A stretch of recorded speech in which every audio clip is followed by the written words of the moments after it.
Good morning.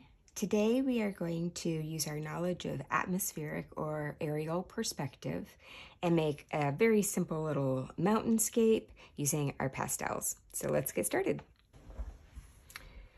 The first thing that we're going to do is to take a piece of paper out of our sketchbook, and then we're going to tear it to make our mountains. So just by moving your hand back and forth, you can create tears that are zigzags, and you can create longer tears, shorter tears, deeper tears.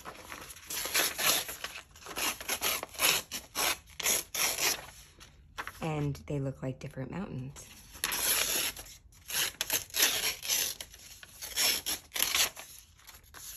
Pretty neat, huh? We're going to be actually using these to mask our painting so that we will use the bottom part of the cutout to make the mountains.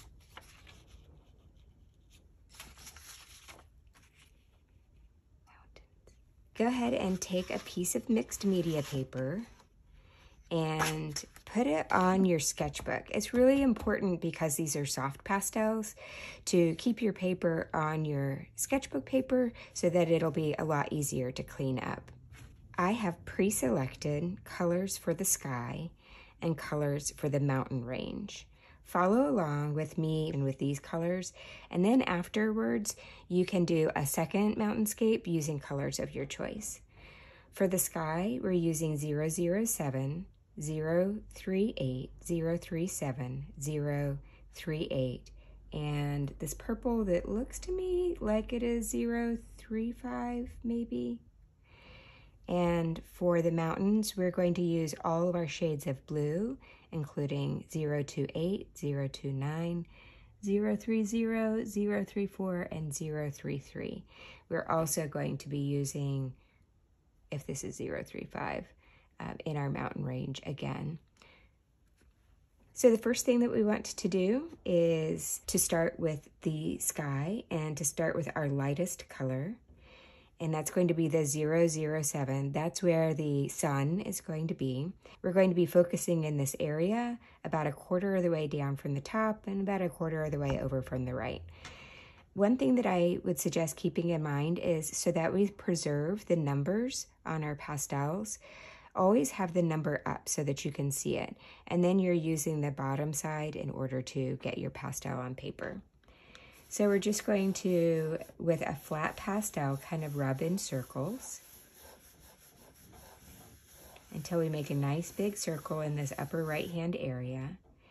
And then we're going to come in with the next color, which is this peachish orange, 036, and we're overlapping. So we're making that circle bigger, but we're going to be overlapping the outer edges, but preserving that center so that it's more pure yellow, and then making our circles a little bit bigger.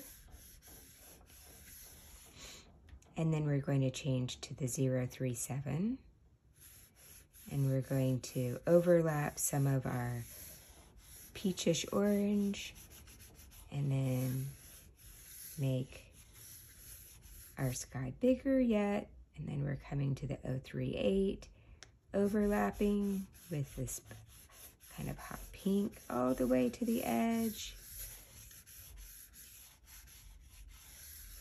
So it's kind of giving us a nice ombre effect. Those overlapping colors are going to blend nicely.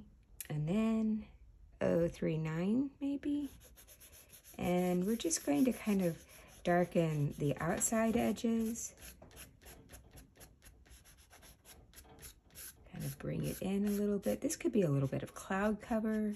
It's also just giving us a darker value in the sky to kind of emphasize the lightness. So I'm purposefully not going over my lightest yellow and even my peach, just kind of focusing on the outside. Now we can take a piece of paper towel, and you always start from the lightest color to the darkest and blend. lightest to darkest. That helps so that you don't end up blending your darker colors into your lighter colors. And we're just going to make these nice big circles. Kind of blending as we go. This paper is really smooth, so it doesn't have any tooth. So some of the soft pastel is not going to stick, and that's okay. Now at this point, you'll see that there's soft pastel. Oopsie, maybe I'll blend down here too. There's soft pastel that's kind of all over the place. What you don't want to do is blow that soft pastel. You just want to tip up your paper and tap, tap, tap. If you blow that pastel, it could go in somebody's eyes, it could go on the floor, it's just going to make a bigger mess. So just tap, tap onto your paper from your sketchbook. Now we're going to make our mountains. And this is such a fun, easy way to make mountains. I think it's kind of brilliant. So I'm going to start with this one. And what I'm doing is looking at where the mountain is. I'm going to put it kind of high up. The reason I'm going to start with this one is because if I put it here, the mountain can be high, but it doesn't cover all of my sun because I want my sun to show through. You can pick whichever mountainscape you like. And then I'm going to pick my 028, which is my lightest blue. One of those rules of aerial perspective is that the further back the object, in this case the mountain, then the lighter the color, the more neutral the color, and the bluer the color, or the cooler it is. So now I can just hold that paper in place and then give these like downward angles. Remember to have the number on your pastel looking at you. And you might have to move your fingers around a little bit.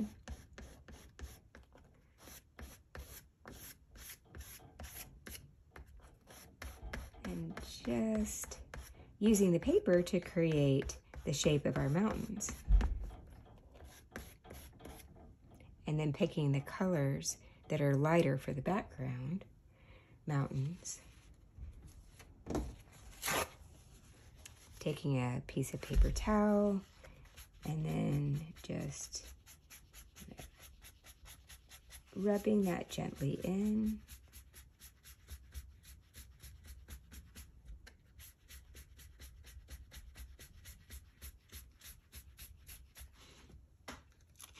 And voila!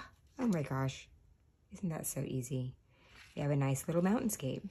So now we're going to pick the mountainscape that we want for the mountains that are in front. Of course, you can flip your paper over and try different mountain shapes.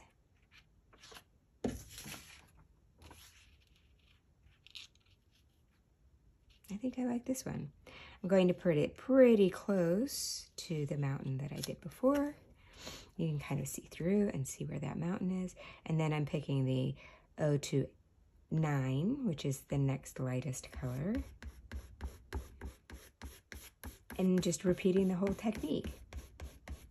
Using that paper as a template for my mountain shapes.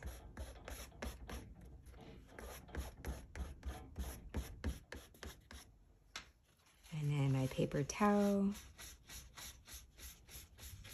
to push some of that pastel into the paper and get rid of the stuff that's too chalky. And I have another mountainscape. So that's 2 colors. My third mountain, and it's totally okay if you have a mountain that goes up and over. Let's do one of those because that's very natural, right? Let's see, would it do it if it was on this side? Yes. Okay, so we'll do that. We'll do this one. The next color down is 034. Again, make sure that the number is looking at you.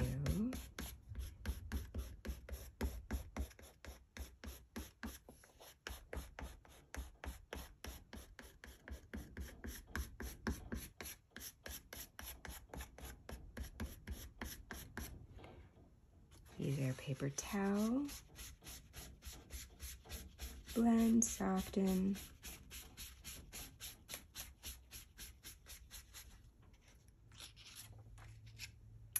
And let's see. Our next color is this 033, but I'm also going to blend in that purple, which was the 035 or 025. And make our last mountain range down here.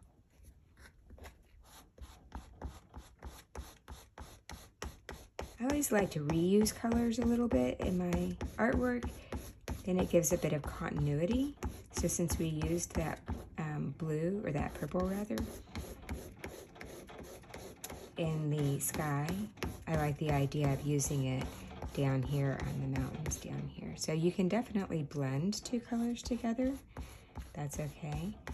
And there's an understanding with aerial perspective that as objects are closer to you and you're looking through less dirt, less smog, less condensation, that the colors tend to become a little bit warmer.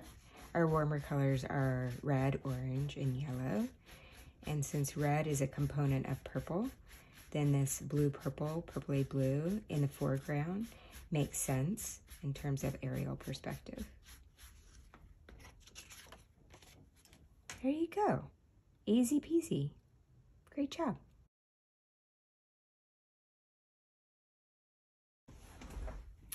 If you want to add trees to your landscape, it's super easy to do. You take whatever the color is that's in the foreground, the darkest of your colors. And in this case, I blended my darkest green with a little bit of black, just to really try to give it that shadow effect. So I'm going to start with my dark green. I'm going to make a line. Doesn't have to be perfect. Using the corner of my pastel. And these trees, just like these over here, are actually pushing up into the sky. So I can make a couple of lines. Those are representing the trunk, and it gives me an idea of how high my trees are going to be. Groupings of odd numbers tends to be nice. I have 3 over here. Then I have 1, 2, and 3, but I might put another one here.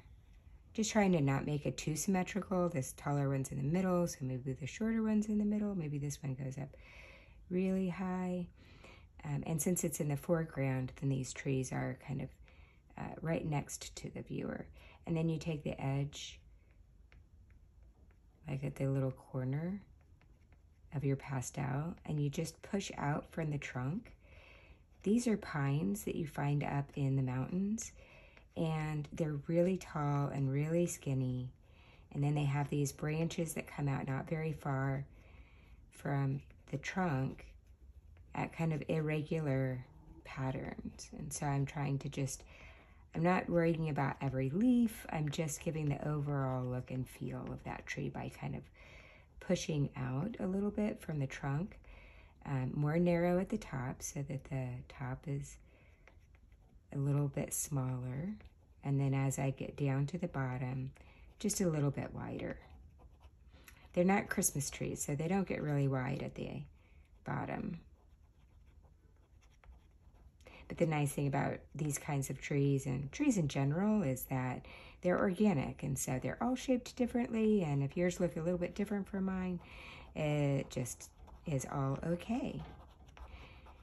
And then to try to make these a little bit darker, I have my black, which is the 046, and I'm just going to be really light-handed with that. I'm just kind of going over some of those darker branches, maybe my trunk, just again so that it tells the person that's looking at it, the viewer, that these are trees that are part of the foreground, so they're darkest.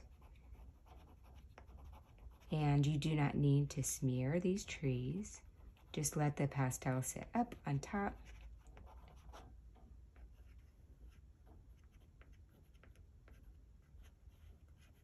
And there's lots of things that you can do with the sky if you would like to. I kind of liked the idea of pulling a little bit of pink in Those sunset colors are really nice.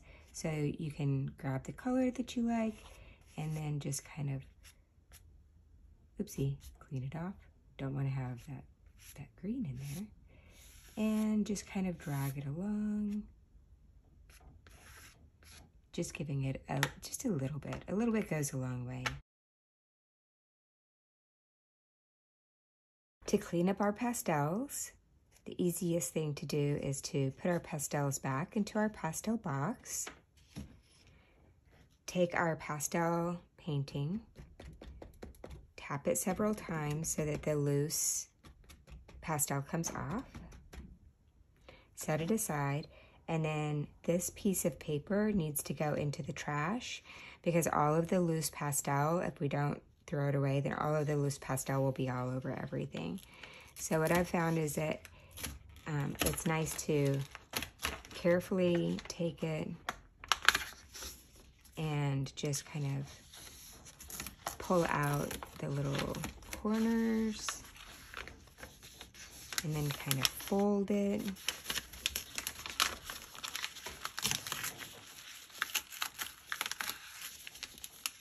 Fold it, fold it, fold it, and now this can go in the trash.